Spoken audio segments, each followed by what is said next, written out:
Hi, everybody. My name is Manoj Ramnani, and I am the founder and CEO of SalesIntel, your host for the Pipeline Pioneer, a SalesIntel show where our goal is to help the community learn from each other, learn from the practitioners, from leaders, from experts as to how to generate the most optimal pipeline for your business. Because pipeline is the heart and blood of any company, and we believe that building a pipeline is a team sport. It's not just the responsibility of your BDR team or your AEs or your marketing team.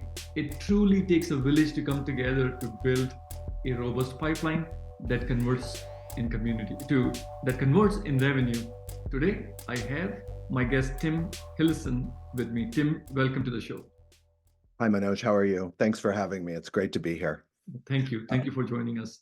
So, Tim, to start, tell the community about yourself, the services that you provide, and how you impact the pipeline generation for your customers' revenue. Thank you. My name's Tim Hillison. I'm the founder and CMO of Entry Point One. As a fractional CMO and GTM advisor, I serve B2B startups and scale-ups. A little bit about me.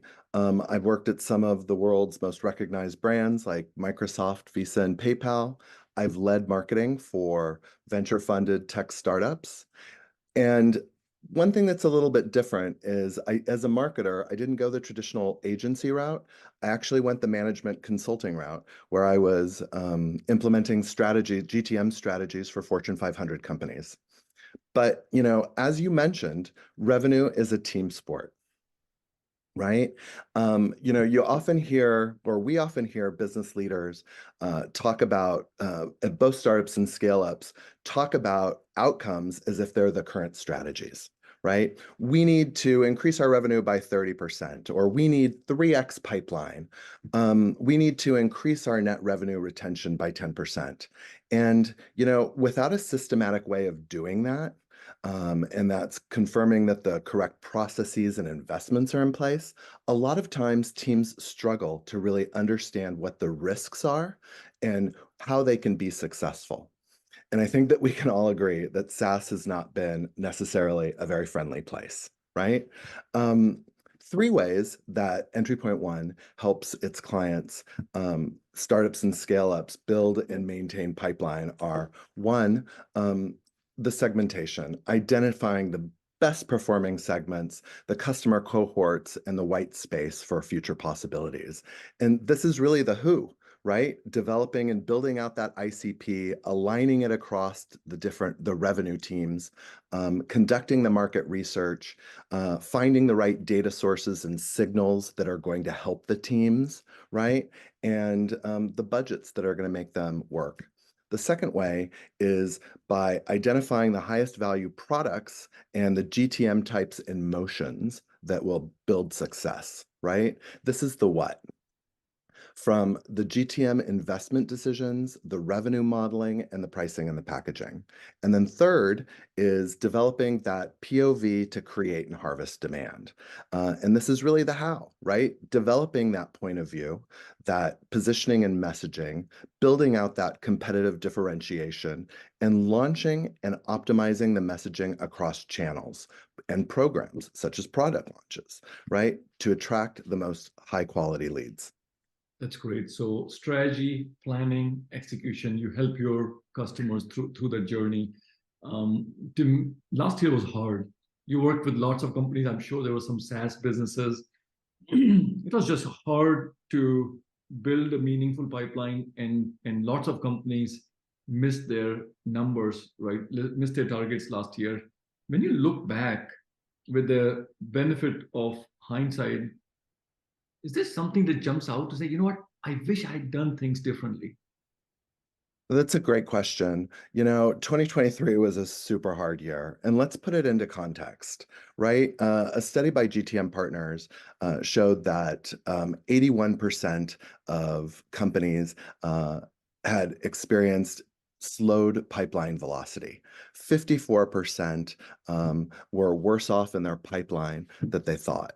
And 37% were way off in their revenue goals. And what's really important here is that Um, you know, what I experienced a lot across clients was an undefined or unclear ICP, and then also the sales and marketing alignment problem, right? Let me give you two stories. One is a startup, high growth startup in the analytics space, right? And when we asked 10 salespeople what they did, we got 10 different answers, right? And that's really complicated when you're trying to build success very quickly. By taking an analytics-driven approach, what we did were we were able to conduct the market research and really figure out what these high segments were, build an ICP out, align it across the revenue team. Last year, LinkedIn B2B Institute came out with a startling statistic saying that really only about 16% of sales and marketing teams are targeting the same buyer, right? Hmm. Uh, and then by doing that and institutionalizing it again across the revenue team, what we saw was by building that consistent messaging across the different marketing channels, from the web to the demand campaigns, the paid media, the events, we were able to provide a better customer experience. Now, for this particular company, the partner-led growth go-to-market motion was the most important. And so we double-clicked on that. And what we were able to do through, again, this work of unification was increase conversions by about 48% and increase the pipeline by about 3x. Wow. Different companies at different stages require different processes, right? A quick example of a scale up, a hyper growth unicorn. One of the things that we did was we integrated their demand gen department with their inside sales, their BDRs and their SDRs, right?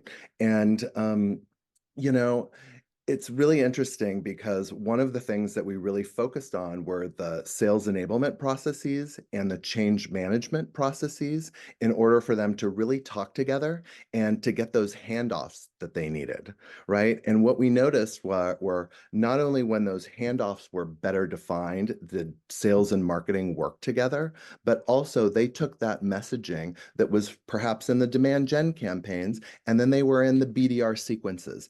And that unified view of things gave the customer a much better experience with the company. And as a result, sales and marketing, they were operating in MQLs to SQLs. That ratio shot up about 60%. Wow.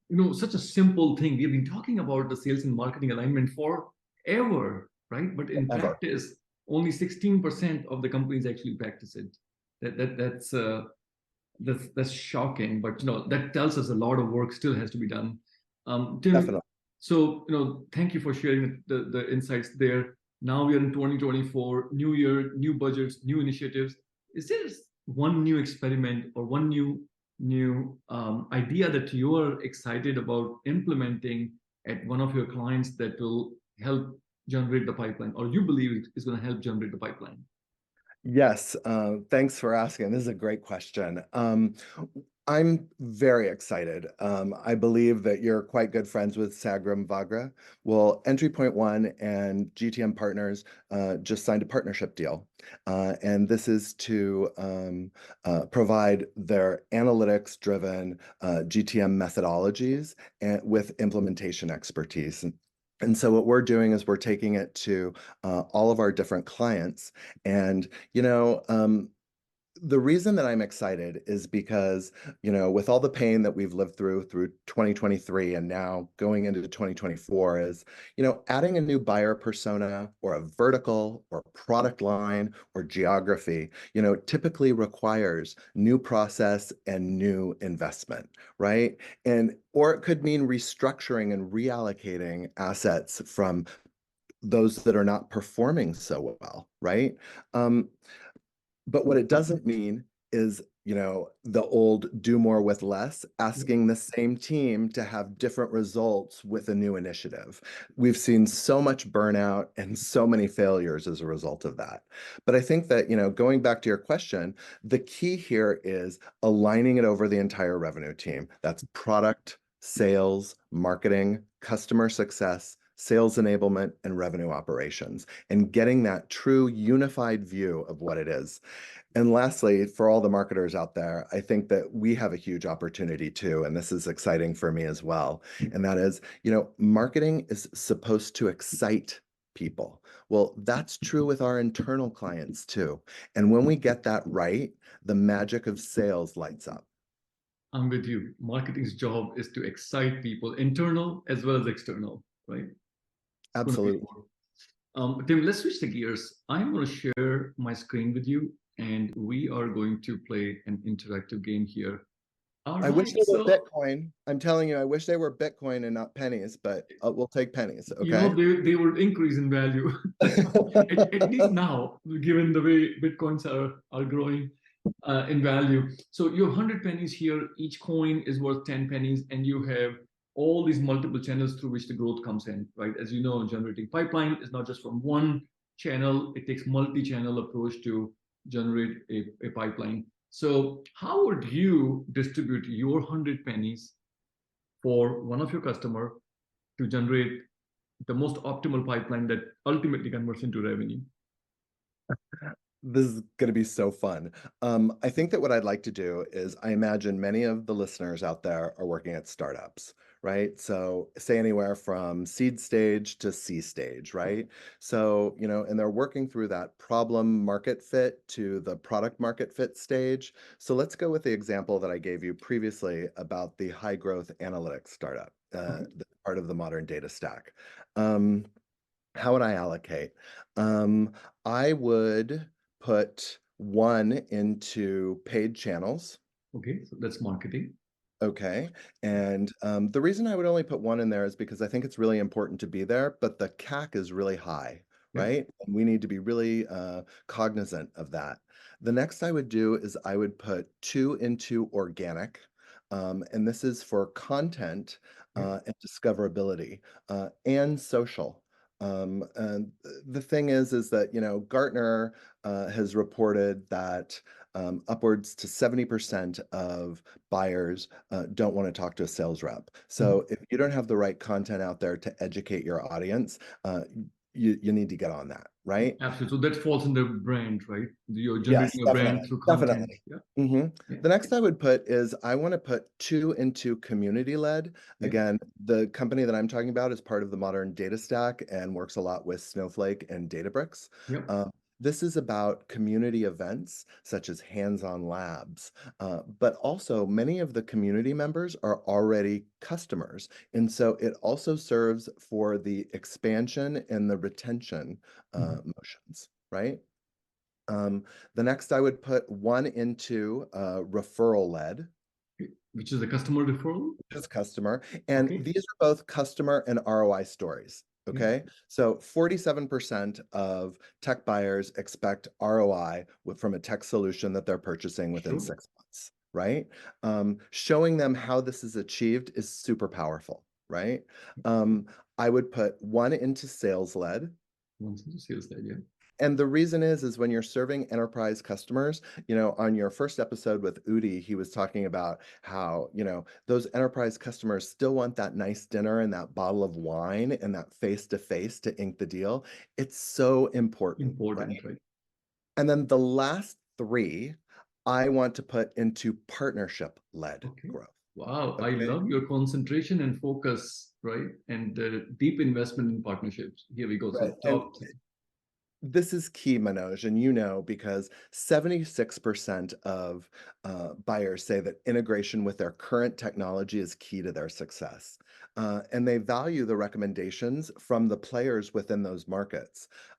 Here, what this would cover is events, PR, analyst relations, partner enablement specifically.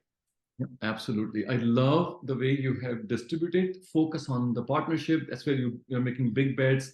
You have 20 pennies each on community and brand, and then the 10 pennies distributed on sales, marketing, and the customer referral. Love the distribution. So now let's take a look at how community has placed their bets, how has community has made their investment across these channels. And now I'm going to overlay your data on top of this. So Oh, blue awesome. is the community data, and orange is your investment. When you look at this chart, is there something that pops out, something that surprises you to say, I never thought this would be the case?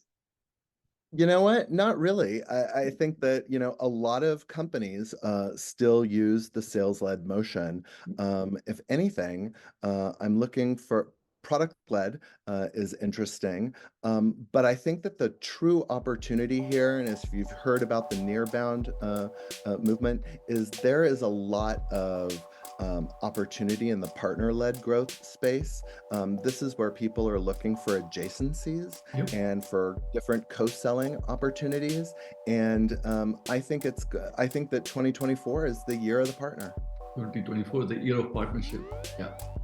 Well, thank you so much, Tim. I really appreciate you coming on the show and sharing your advice, your expertise, your experience with the community. I'm sure the community is going to appreciate and learn from this. So thank you. Thank you very much, Manoj. It was a pleasure to be here. Same.